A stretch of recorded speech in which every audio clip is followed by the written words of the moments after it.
안녕하십니까. 네, 저희가 1부에는 중국 남방자산운용 CSOP 저희 한국분인 이제 상무님을 모시고 이야기를 한번 중국 시장에 대한 분석, 하반기 전망 정도를 이제 이야기를 해봤는데 해외 선물 상품을 저희가 이야기를 안 할 수가 없죠.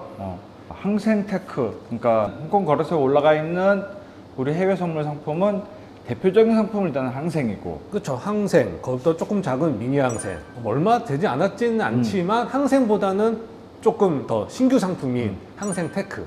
항생테크라 하면은 아시아의 아시아의 나스닥이라고 생각하면 되죠. 뭐. 이게 중국 안에 있는 그 기술주라고 생각하면 되겠죠. 네. 그러니까 뭐 미국의 애플, 뭐 아마존 이런 게 있다고 생각하면 이제 중국에도 뭐 알리바바도 있고 텐센트도 있고 2차 전지, 뭐 전기차 많잖아요. 네. 그냥 그런 거에 중국 이제 대형 기술주 중에서 시가총액이 가장 많은 30개 대형주인데 그 중에서도 이제 기술주를 기초자산으로 하는 이제 지수죠. 항생이라는 상품 자체가 여전히 국내 투자자들한테는 사랑을 받고 있는 상품이라고 말씀드릴 수 있잖아요. 일단 뭐 해외 주식 같은 경우는 미국 상품은 뭐 대부분 거래가 되고 그렇죠. 중국 같은 경우는 조금 거래는 되지만 좀 제한은 있잖아요. 본토 인덱스 상품에 대해서는 뭐 예전에 있던 싱가포르 거래소에 올라가 있는 차이나 A50이 주된 상품이었다면 이게 인기가 확 죽어버렸잖아요. 많이 죽었죠. 그 대신 이제 희한하게 항생 같은 경우가 인기가 몇 년 전부터 계속 올라가고 있는데, 일단 항생 같은 경우는 이제 항생은행이 되게 크잖아요. 중국에서. 그렇죠. 항생은행이 홍콩 증권거래소에 상장된 이제 50개, 뭐 S&P 500은 500개고, 그렇죠. 여기는 50개의 우량 주식의 시가총액을 이제 뭐 가중평균해서 만든 지수다.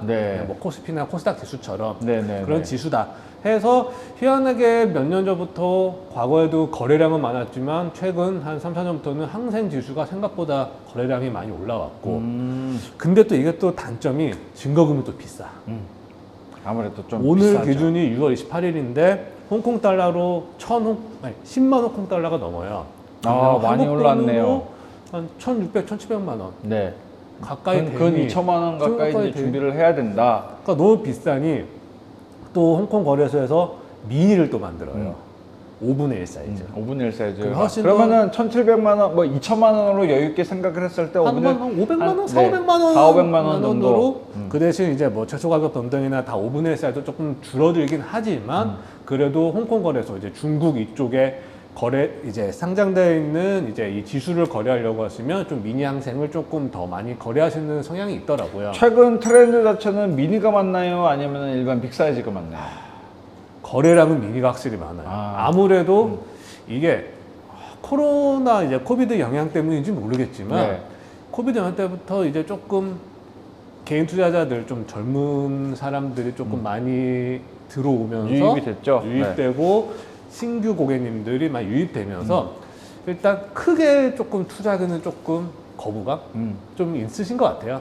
그래서 쉽지가 않죠. 일단은 손실을 볼 수 있는 금액도 커진다는 얘기죠. 레버리지 자체도 커니까. 그래서 미니 항생 또는 뭐 미국에서 보면 뭐 마이크로 나스닥 어마어마한 거래량을 보여주고 있죠. 한국에서 이제 이런 약간 조금 거래량이 좀 작은 사이즈의 거래량이 확실히 인기가 있는 것 같아요. 그러면서 이제 조금 돈을 좀 모아서 아니면 좀 연습을 해서 이제 큰 사이즈를 가기 위한 이제 약간 준비? 그런 개념에서 이제 미니 항생이 좀 많이 커지고 있고, 최근에 보면 뭐 미국의 아시아의 나스닥이라고 불렸는데 이제 항생테크. 한창 또 미국 나스닥이 유행이었잖아요. 애플, 아마존 모든 그냥 코비드 시대 때 아예 그냥 나스닥 상품이 유행이었잖아요. 그러다 보니까 덩달아 아시아 나스닥 지수인 항생테크도 생각보다 많이 인기를 좀 얻었죠. 이게 그러면은 이 항생테크하고 항생하고 트렌드 움직임 자체는 어떤가요? 궁금하긴 합니다. 이게 다음 이제 차트를 보여주실 텐데, 차트 보시면 이제 항생테크랑 항생을 비교했어요. 윗게 이제 항생테크에서 위에 게 항생테크, 밑에 게 항생에서 연결 차트로 해가지고 2022년 초부터 한 1년 반 정도를 했는데 저는 비슷할 거라고 생각은 했는데 뭐 똑같네요. 끼치고는 똑같네. 비슷해요. 네, 소름 끼치고는 똑같아요. 겹쳐놓는다 하더라도 거의 뭐 그러면은 변함이 없을 것 같아요. 항생테크가 증거금이 얼마예요 이게 지금 현재 지금 기준으로? 오늘 기준으로 보면 19,000대예요. 홍콩 달러 19,000이니까 미니항생하고 비슷해요. 미니항생 거의 10분의 1, 2만 홍콩 달러구나. 네. 2만 19,000이니까 비슷한데 최소 가격 변동액은 항생하고 똑같아요. 아, 투기성 상품 좀 이건 짙은데 좀 있어. 없지 않아 있는데 네. 그만큼 그래서 항생을 거래하고 싶은데 미니항생 하기는 조금 증거금 싸서 미니항생 해야 되는데 가격 변동액이 좀 작아. 이러신 분들은 이제 항생테크를 거래를 많이 하시는 고객님들 이거 몰라서 모르시는 분도 많으실 거예요. 이거 그 항생이랑 어쨌든 지금 차트 보면은 정확하게 나오잖아요. 항생과 항생테크는 똑같이 움직입니다. 똑같이 움직이고 증거금도 5분의 1 사이즈인데 한 틱에 변동되는 손익이 발생되는 게 일반 항생이랑 일반 똑같아요. 항생하고 똑같아요. 네. 그렇다는 말은 이제 50홍콩 달러란 얘기잖아요. 그렇죠. 50홍콩 달러니까 150 정도 가면 7,500원 정도 그렇죠, 되니까. 그렇죠. 이 정도의 상당히 좀 공격적으로 투자하시는 분들은 이 상품을 일단은 하시는 것도 나쁘지 않을 것 같아요. 네. 왜냐하면 어떻게 보면 홍콩 거래소에 상장된 우량 50개 뭐 50개 뭐 알 수도 있겠지만 네. 저희가 대부분 아는 상품들은 네. 알리바바, 텐센트 이런 그렇죠, 게 더 그렇죠. 저희들한테는 더 익숙하잖아요. 네. 저희한테 익숙하는데 뭐 개인 투자하시는 우리보다 분들한테는 훨씬 익숙해요. 지금. 훨씬 익숙하게 익숙하죠. 매매합니다. 네. 그러니까 어떻게 보면 그래도 내가 좀 아는 자 개인 개별 지수 주식이 있는 걸 좀 투자하시는 것도 마음이 편하고 네, 정보 맞습니다. 얻기도 쉽고 그러다 보니까 어떻게 보면 항생테크를 거래하시는 분들이 조금씩 늘어나고 있고 그다음에 조금 그런 분들이 이제 소문으로 뭐 인터넷에서도 많이 나오니까 이제 네. 항생테크 최근에는 ETF도 뭐 많이 인터넷 나오고. 근데 어쨌든 중국 시장 소개하는 그러니까 중국 시장 상품의 선물 상품을 소개하는 뭐 각종 웹사이트, 밴드, 카페에서 보면은 항생 주로 위주로 나와 있는데 항생테크는 모르시는 분이 훨씬 많은 것 같네요. 그러면은 네. 네, 요거 항생테크 핫하게 매매할 수 됐을 것 있다는 같아요. 충분히 메리트가 있다라고 느끼지만 자 투자자분들은 그만큼 리스크는 크다. 네, 안고 매매를 해야 된다는 점. 시장에서 내가 살아남기 위해서는 기본적으로 시장 안에 진입할 수 있는 자본금이 필요하단 말이죠. 그렇죠. 선물이란 거는 증거금이 있기 때문에 그 자본금을 놓칠 경우가 되면은 재진입하기가 쉽지가 않습니다. 않고. 그러다 보니까 이제 익절이든 더 이익을 볼 수 있겠지만 내 목표 거기까지 익절 그다음에 나는 요까지는 손해를 감안할 수 있어. 그 딱 라인 익절 손절 라인을 좀 과감하게 네. 조금 지켜면서 거래를 하셔야 될 것 같아요. 이 항생테크, 항생 같이 움직이기 때문에 이거는 뭐 중국 시장과 거의 뭐 유도 뭐 비슷한 방향으로 움직인다는 얘기겠죠. 중국의 그렇죠. 이슈가 좋게 나온다 하면은 이제 항생 자체도 가격이 많이 오를 수 있을 것이고 그리고 중국이 뭔가 이제 부양책들을 계속 써가면서도 뭔가 이제 내수적인 활력이 있지 않다면은 가격 자체는 뭐 가격이 오르는 건 쉽지가 않다. 그렇죠. 하지만 이거는 주식이 아니죠. 선물입니다. 선물 파생 상품이기 때문에 양방향 매매가 가능한 거예요. 뭐 저희가 지난 시간에도 이야기했지만은 ETF나 주식은 말 그대로 우상향만 바라볼 수 있는 상품이고 물론 이제 인버스가 있기 때문에 ETF는 약간 이제 예외 적용이 있지만은 기본적은 이제 우상향을 보고 거래하는 상품들이죠. 맞습니다. 대신에 우리가 우상향만 보고 매매를 할 수는 없으니까 자 시장이 빠질 때에는 빠지는 거에 맞춰서 투자해서 내가 투자자 이익을 낼 수 있는 방법 생각해야죠. 그렇죠. 네. 뭐 시장이 하락할 때는 매도 포지션을 좀 유지를 하고 매도 포지션을 취함으로써 이익을 낼 수 있는 거기 때문에 자 항생테크 한참 많이 뭐 항생테크 제가 있을 때 이제 상장을 시킨 거지만은 충분히 메리트가 있다고 생각이 들고요. 이제 시장 참여자들 그리고 이제 보시는 투자자분들도 여기에 한 번 더 관심을 갖는 것도 나쁘지 않은 생각 시점이라고 생각이 되네요. 생각보다 요즘에 뭐 이제 항생테크 뭐 선물뿐만이 아니라 이때뿐만 아니라 생각보다 뉴스에 옛날에는 항생테크 하면 거의 기사가 안 나왔던 것 같은데 최근에는 항생테크 하니까 요것 때문에 한번 항생테크를 오랜만에 찾아봤는데 뭐 거의 뭐 하루에 몇 개씩 항생테크에 대한 기사들이 많이 나오더라고요. 저희 회사 HTS나 이제 MTS 모바일 트레이딩 시스템 안에 보시면은 뉴스원이 있죠. 뉴스가 있죠. 그 안에 이제 검색할 수 있는 기능이 있어요. 그래서 항생테크 한번 쳐보시면 생각보다 많이 나옵니다. 정보들이. 관련 정보들이 있으니까. 근데 뭐 항생만 이 정도 차트가 똑같이 나온다는 거는 항생만 봐도 돼요. 항생만 봐도 충분히. 그러니까 요 거래 시간도 똑같잖아요. 거래는 똑같죠. 네, 중간에 쉬는 시간이 중간에 있고. 꼭 얘네 점심시간은 밥 먹어야 되니까 점심시간은 쉬고 네. 이제 야간장도 있는데 꼭 생각하셔야 될 게 많이 문의를 받아요. 그냥 점심시간 때 쉬고 저녁시간 때 쉬고 다시 거래가 시작된다. 그건 맞는 얘기인데 저녁 먹고 시작하는 시간은 그 주간에 했던 그 날의 거래가 아니잖아요. 그 다음 날의 거래를 미리 시작하는 거니까 그거는 조금 요즘에 좀 처음 하시는 분들이 많다 보니까 이런 거를 물어보시는 고객님들이 되게 많더라고요. 왜 이게 내일 거래인데 오늘 해? 그런 전화가 요즘은 많이 오는 모양이네요. 생각보다 신규 일들이 많아서. 근데 그거가 뭐 저희가 어떻게 딱 정해낼 수는 없지만 일단 홍콩 거래소에 있는 모든 상품들은 다음 날 거래를 미리 한국 시간 저녁부터 미리 시작한다. 그거는 조금 알고 거래를 하셔야지 차트나 뭐든지 정상가든지 뭐든지 보실 때 조금 이해가 좀 쉬우실 것 같아요. 미리 시작은 하지만 이게 본장 거래는 아니에요. 본장 거래는 말 그대로 한국 시간 한국 시간 아침 10시에 시작하는 거기 때문에 한국 기수하고 같이 돌아간다 생각하면 돼요. 그렇게 생각하시면 될 것 같습니다. 중국 시장에 대한 이야기도 간단히 준비를 하셨는데 일부에서도 말씀드렸지만 중국은행이 이제 통화 정책을 펼치면서 금리 인하시켰고 지난 20일 날이죠? 네, 20일 날 인하시켜서 뭐 조금의 인하시키면서 중국 내부에서 소비를 조금 더 늘렸으면 하고 부양책이죠. 이제 늘렸으면 하고 부양책이었고 계속 일부에서 말씀드렸지만 중국 국민들이 중국 정부를 좀 믿어달라 라는 식의 그건 생각을 못했어요. 거기까지는 저는 생각을 못했는데 어떻게 보니까 그래 충분히 중국 납득이 가죠. 정부를 믿어야지. 저희도 한국 정부를 믿어야지 뭐 소비를 하든 뭘 하죠.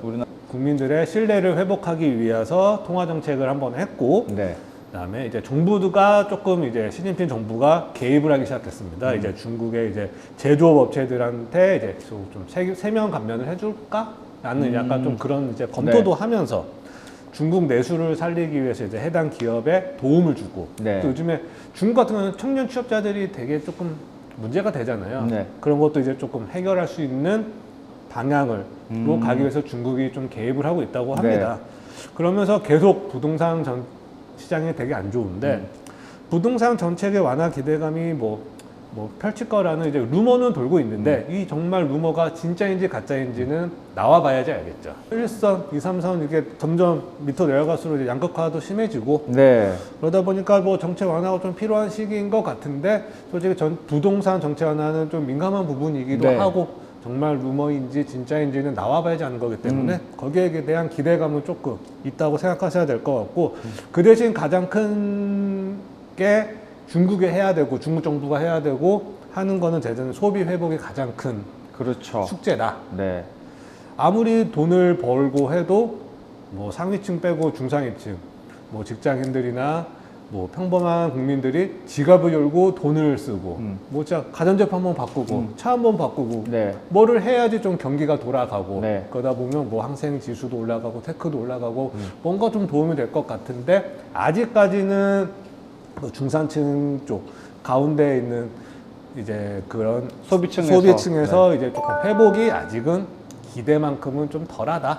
그러니까 이제 중국 작년 이제 12월쯤이었죠. 그러니까 중국이 리오프닝 할 거다 그러면서 그런 이야기도 많았어요. 그러니까 중국이 그러니까 미국이 계속 금리를 올리니까 전부 다 이제 올해는 경기 확장이 쉽지가 않을 거라는 이제 글로벌리 아무래도 쉽지가 않을 거라는 이야기가 있으면서 중국이 또 오픈을 하면서 소비가 막 이제 보복 소비를 막 하면서 이게 인플레이션을 지금 각 이제 선진국도 서방 국가들은 막으려고 하는데 중국 때문에 이게 또 더 오르지 않을까라는 걱정을 또 많이 했었던 건 사실이거든요. 미국 인플레이션이 안 올랐어. 네.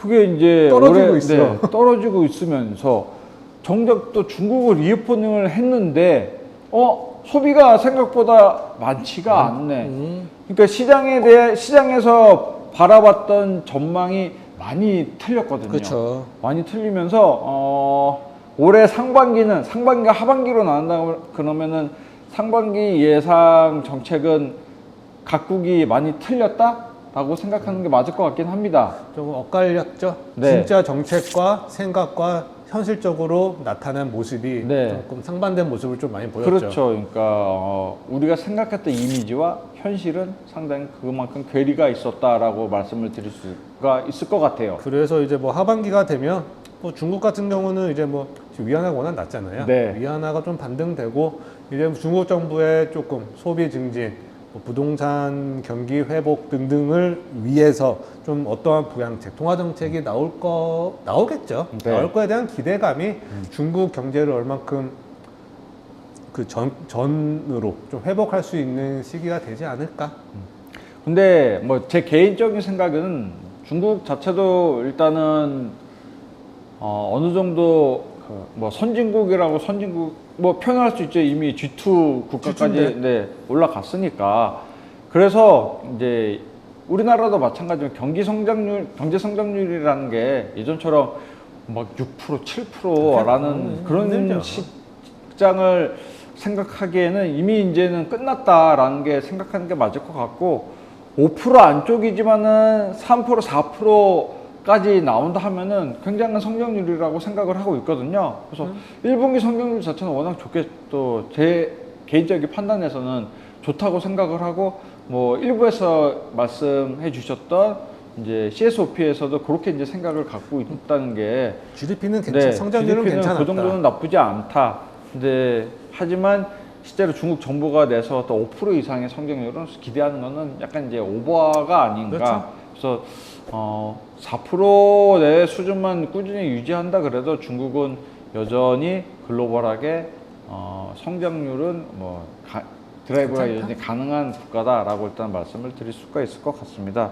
자, 오늘 우리 그 1부에서는 이제 중국 시장에 대한 하반기 전망 플러스 뭐 CSOP라는 회사 소개도 이루어졌고 2부는 이제 우리 선물 옵션 상품 중에 이제 항생테크 ETF를 1부에서 얘기했다면은 2부는 항생테크 선물을 이제 이야기했습니다. 항생테크는 항생과 똑같이 움직인다. 이제는 기간적으로 판별이 됐죠. 증빙이 됐고 대신에 이제 투기적 상품이 조금 더 강한 상품이라고 이제 나스닥이 S&P보다는 투기적 성향이 조금 더 센 상품이듯이 제가 보기에는 똑같네요.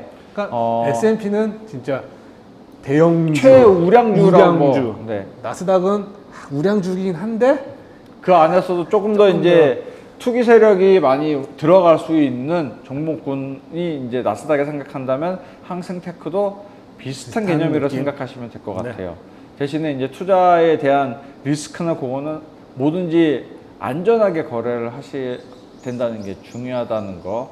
자, 우리 김성주 수석 매니저가 얘기했던 중국 시장에 대한 마지막 정리. 일단은 또 부동산이나 이제 하반기에는 통화 정책에 대한 개선책이 있으면은 중국이 혹시 올라갈 수 있는 포인트를 잡지 않나. 네. 하지만 지금은 지켜봐야 될 지금은 조금 지켜볼 시기인 것 같습니다. 네, 뭐 일단 중국이 금리 인하를 하고 뭐 남대로 올리는 와중에 얘네는 내리고 있는 상황이니 뭐 요 부분만큼 생각을 해서 투자하시는데, 그러니까 중국이 막 금리를 내린다고 가격이 뭐 인덱스 가격이 팍팍팍 찌는 건 아니니까.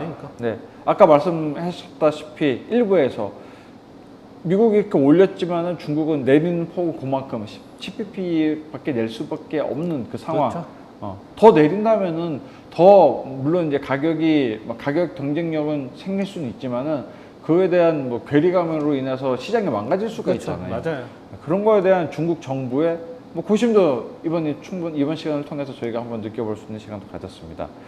자, 저희가 이제 그 다음 시간부터는 이제 해외 선물이 아닌 해외 시장에 대한 이제 지식을 조금 더 쌓는 이런 종목이 있습니다. 실제로 거래를 많이 안 하지만은 이런 종목이 핫한 종목도 그러니까 그런 종목들을 제가 이제 선정해서 말씀은 해드릴 수가 있을 것 같고요. 하지만 기본적으로 저는 매크로 부분을 저희가 이야기하는 게 주 우선이니까 그 시장 트렌드에 따라서 투자자분들의 이제 투자에 대한 조금 더 정보를 드리고자 하는 거기 때문에 사라 팔아라는 저희는 말하지 않아요. 시장에 싸우라고는 얘기도 하지도 않고 그런 정보를 계속 줄 수 있는 이제 해적 프로그램이 되도록 노력하겠습니다. 감사합니다.